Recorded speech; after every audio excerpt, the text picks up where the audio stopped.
O'zingizni yaxshi tuting. Hatto yomonlar oldida ham. Yaxshiga yaxshi, yomonga yomon bo'laman demang. Axir oldingizdan shayton chiqsa, siz ham shayton bo'lavermaysiz-ku. Sizni yomon ko'radigan, orqangizdan gapiradigan odamlar bilan ishingiz bo'lmasin. Nega bunday deding deb gap kovlamang. Sizga bu nima beradi? So'rab ko'ring o'zingizdan. Biz 100% hammaga yoqa olmaymiz. Bizni hamma yaxshi ko'rishga ham majbur emas. Sizni yomon desin. Unday odamlardan xafa ham bo'lmang. Hech qachon. Chunki hamma o'z fikriga ega bo'lishga haqli. Dedi eng yomon narsa. Gap tashish ham. Kimdir bilan shu uchun urushish ham juda ham xunuk ish. Hayotingizda sizni muhokama qiladigan odamlarni tabiiy qabul qilishni boshlang. Va ularga hech e'tibor bermasangiz, unaqa odamlarning o'zi qolmaydi atrofingizda. Ishoning. Chunki hayotda bu sinalgan. Inson tug'ilganda azon aytiladi, ammo namoz o'qilmaydi.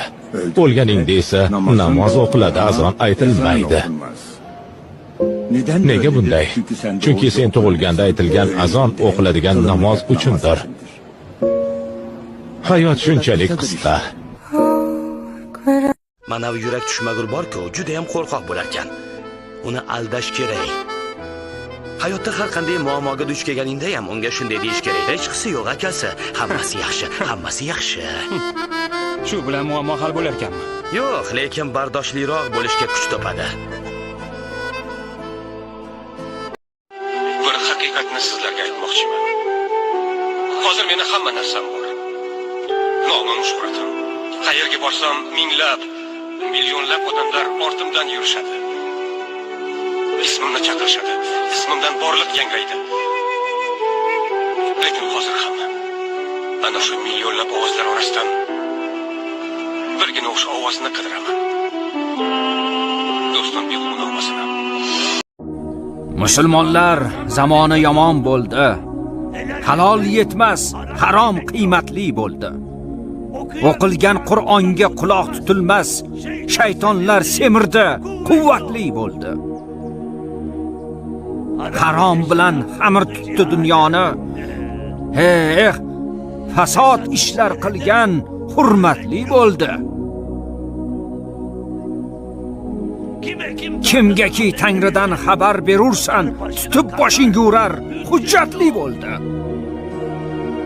Shogird ustozga xarxasha qilar, o'g'il ota bilan izzatli bo'ldi. Faqirlar miskinlikdan tortdi qo'lin, ko'ngilni yiqqanlar haybatli bo'ldi. Payg'ambar o'rniga o'tgan xo'jalar bu xalqning boshiga zahmat. Mana u ikki ahmoqqa qara, ulov minishni ham bilmas ekan. Ahmoq erkak o'zi minib ayoli orqasida piyoda kelyapti. Kalta fahim beshafqat ahmoqlar, bechora hayvonga er-xotin minib olibsan. Odamlarni rozi qilishga urinmang. Nima ish qilsangiz ham sizni tanqid qiladiganlar doimo topar.